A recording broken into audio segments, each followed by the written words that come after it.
Alright, here we go. Sonible updated and upgraded one of our favorite EQs of all time. They released Smart EQ version 4. Version 3 was already one of the best equalizers out there, one of the best piece of software out there. But version 4 is not just an update.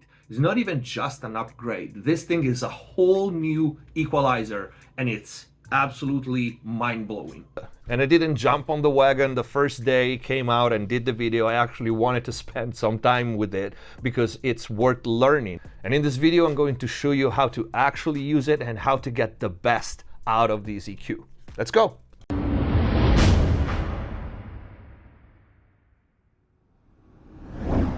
Hello everyone, welcome back to McSolaar TV. Hope you guys are having a great day. Before we start, check the info box down below. In there you will find the link to Sonible Smart EQ4 at a discount price, along with other links that you should definitely check out. And if you haven't already, go to the new website mixbustv.com. Until January 6th, you can use this coupon code MixBus50 to get 50% off any of the mix and mastering courses available on the website. In there you can book all the other services as well: mix, mastering, production, personal lessons, mix consultations, and so on. And if you want to up your mix and mastering game, click the join button down here, become a MixBusTV member, access all the exclusive videos here on YouTube. And if the videos are helping you, you want to support the channel, consider using the super thanks or grab some merch. Without further ado, let's get to the video. All right, this upgrade is all go and no show, all about new features and new functions. So the GUI doesn't change. We still have the sleek, streamlined, green on black, classic Sonible interface, which is still resizable. The new key features of Smart EQ4 are first,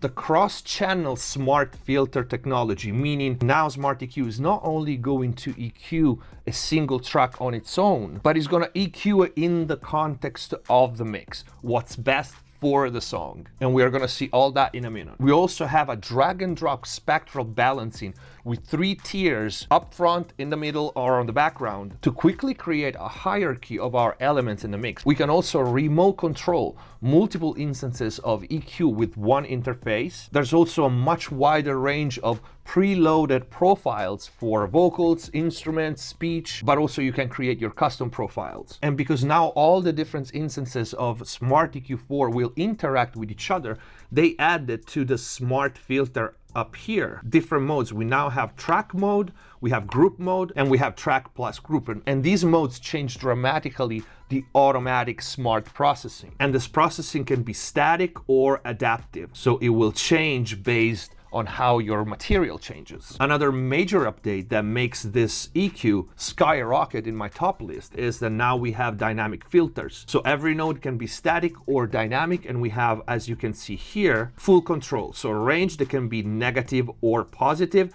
We have a threshold, we have a ratio, attack and release. We still have linear phase or minimum phase, and we also have mid-side mode. Fully redesigned analyzer with a tilt filter, but not only, we will see that when we start playing the mix, it's a multi-track analyzer, so you can decide which tracks to see in the instance that is open on your screen. Very, very cool. But without further ado, let's dive in on how to use the new Smart EQ4 at its best. All right, I have this mix here and it's completely raw. I'm alright as I pick up the pieces that are left of me. I'm alright, being away from you, and I'll be fine.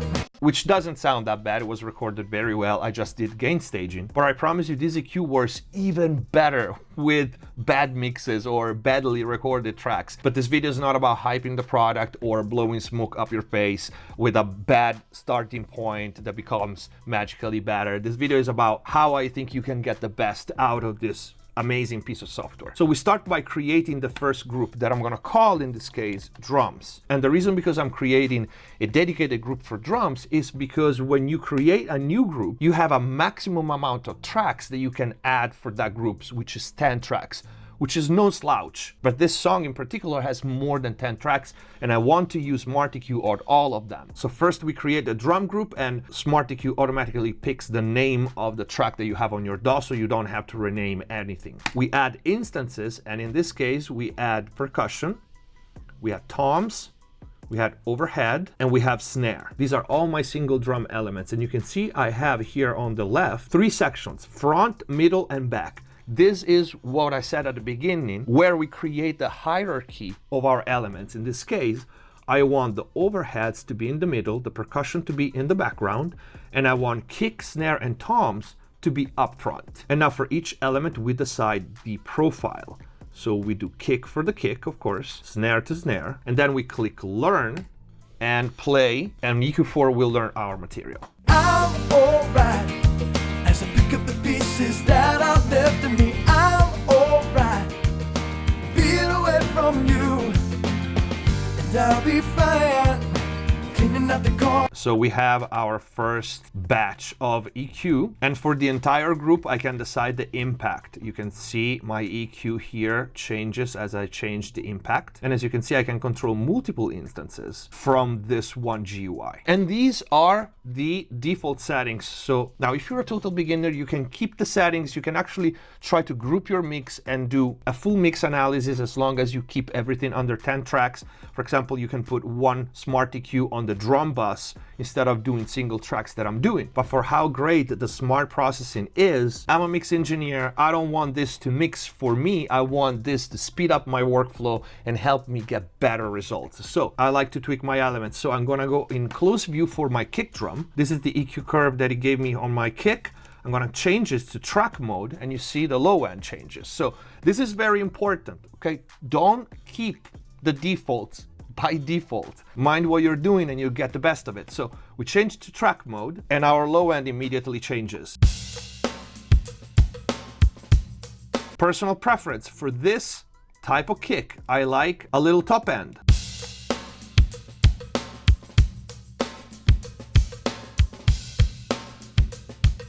Automatic gain compensation, and also I want to do here, I'm going to start using the dynamic. I'm going to center my node around 50 Hertz, and I want a little bit of extra boost tight when the kick hits.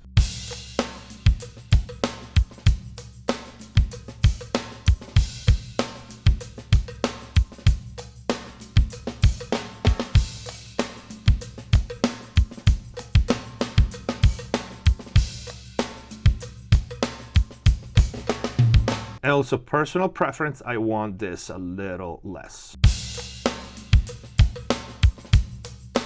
Everything else sounds pretty good, so I'm just gonna take a look at the snare really quick. I'm gonna change to track mode as well.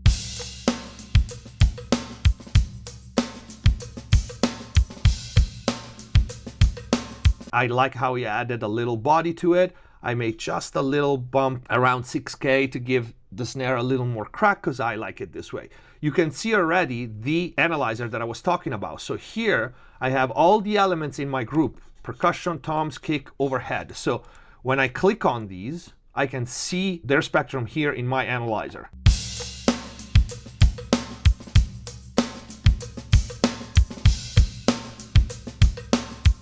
Let's take a look at overheads. I like what it did to clean up that low end there. Now for this one, differently from kick and snare, which are always pretty much the same, I'm gonna do this adaptive because we have cymbals coming and going, okay? So I'm gonna switch to this adaptive mode.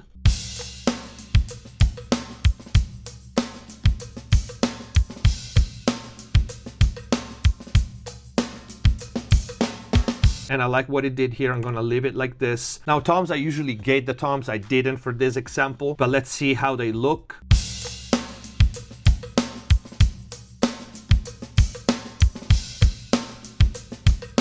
I'm gonna do in track mode. I'm gonna keep it a little bit adaptive. And then we have the percussion, which I'm gonna take a look at the difference between track mode or group mode. I'm gonna leave it in track plus group. And probably I'm gonna open up that top end here.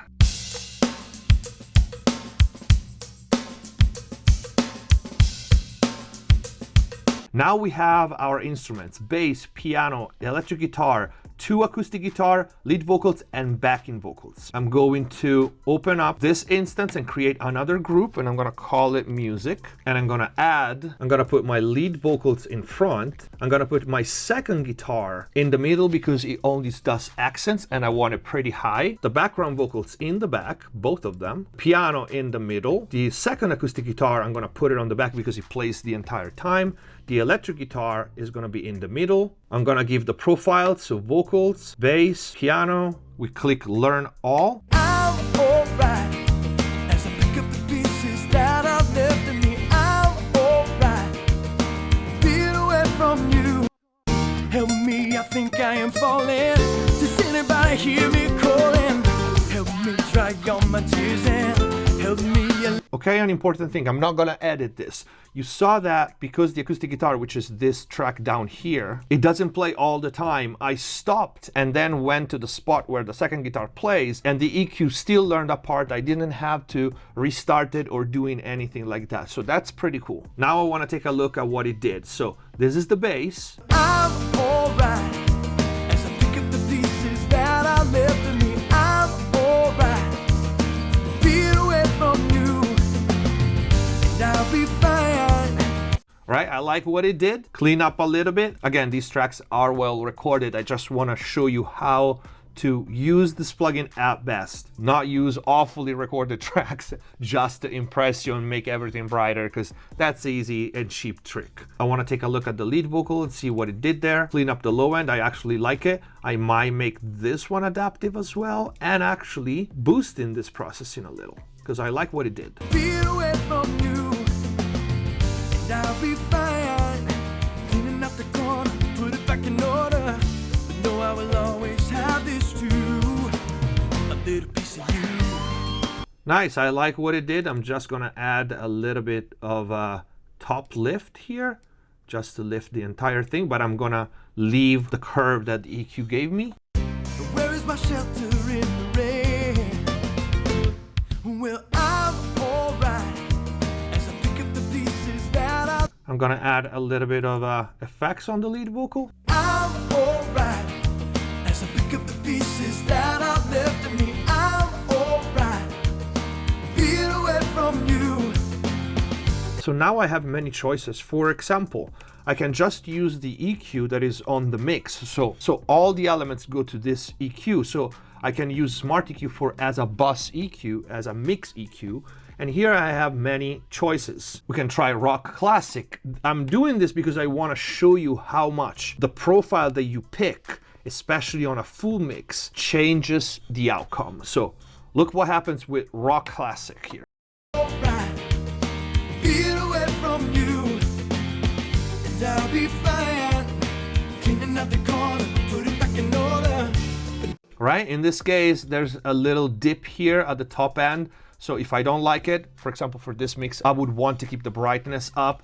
I would do either this and then adjust the top end as I want, or I can try changing my profile to maybe modern pop. And you can see the top end and low end changes dramatically already. So without. I'm alright as I pick up the pieces that are left of me. I'm alright. Be away from you, and I'll be fine. Cleaning up the corner, put it back in order. But no, I will always have this. Dude, there's one thing to say, regardless all these new functions, which are great, the one thing that impresses me the most about this EQ is how freaking natural it sounds. When I bypass it and I unbypass it, there's nothing that tells my brain this is EQ. So regardless the function, this thing is badass. Another way you could use it, for example, different genres. So I'm not gonna change songs for this, but for example, a lot of people in rap and hip hop today, they have vocals and a beat. So you can use Smart EQ now to do something like that. So in this case, I sent all my tracks, all my music tracks, to the music bus, and I'm gonna open one instance of Smart EQ4 also on the lead. So in this case, I'm gonna call it mix, and I'm gonna add an instance of music and put it in the middle and leave the lead vocals up front. I'm gonna give the profile of vocal high, and then for music, I'm gonna use the pop modern because I liked it, and learn. I'm alright as I pick up the pieces that are left of me. I'm alright. Be away from you. So you hear massive difference, okay? In this case, really push the vocal up front, and that would be appropriate for a hip hop trap mix, right? But we can take a quick look and make this music adaptive, for example, or do just track. I'm alright as I pick up the pieces that are left of me. I'm alright. Be away from you, and I'll be fine. Cleaning up the corner, put it back in order. But no, I will always have this too. And again, we can see both spectrums here. I'm alright as I pick up the pieces that are left of me. I'm alright, being away from you, and I'll be. That's one way to do it. You can do it three ways. We can add one on the drum bus, and in this case we are just gonna resend our drum to the output so it doesn't get processed by the music group, and we can leave drum lead vocal up front and music right there and relearn everything. I'm alright as I pick up the pieces that are left of me. I'm alright, being away from you. Much more clarity, much more separation. One other function is the dreaded kick and bass combination, right? One instance on the bass and one instance on the kick drum. And then we proceed to add to group and we call it low end. We add the bass and we keep them up front, both of them. And we give the bass its profile and the kick its profile. Learn it.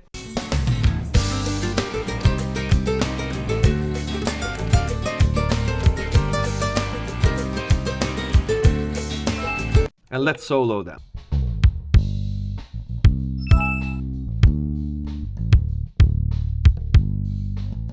And now I can see them here in one single instance. I can see them both.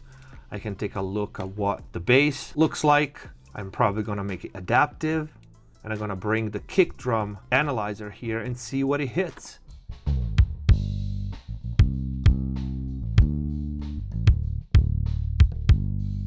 I'm gonna go on the kick instead and leave it on track mode and non-adaptive and bring the bass in.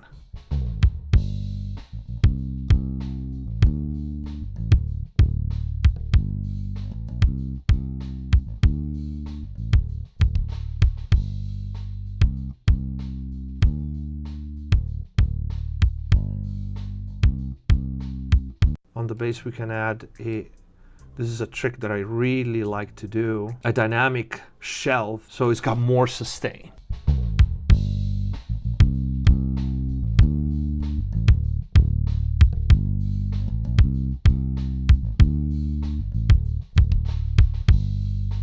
This is a really cool alternative to the classic kick and bass sidechain.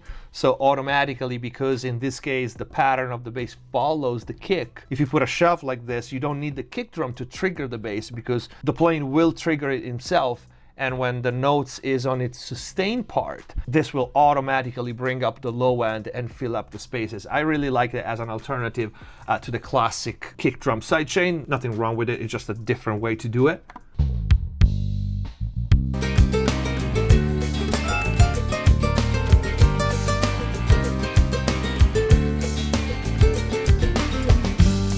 But hear how well separated yet glued together they are. I'm very excited about this. I absolutely love anything Sonible does. Like the new de-esser is mind-blowing. Even the Pure Series is very cool. Their limiter, smart limiter, is one of my favorite. And this one is, like I said in the intro, is not just a facelift. This is a whole new product and it's pretty great. But I want to know what you guys think in the comments down below. And if you have other off-label uses for this plugin, let me know also in the comments down below. There's a lot of cool things that you can do with Smart EQ4. The link is going to be in the description down below. If you like the video, please don't forget to leave a like. Go to the new website, mixbustv.com. You have time until January 6th to use the code MixBus50 at the checkout to get 50% off any of the mix and mastering courses available there. If you want to access the exclusive videos here on YouTube, become a MixBusTV member. You also get the mix consultations. And if the videos are helping you, consider supporting the channel by using the super thanks, grab some merch. Thank you for watching. Subscribe if you haven't already. Stay safe. Happy holidays. And see you next time. Hands on my neck, hands grip my throat. Lift me up, man, take control. Heart is so gone.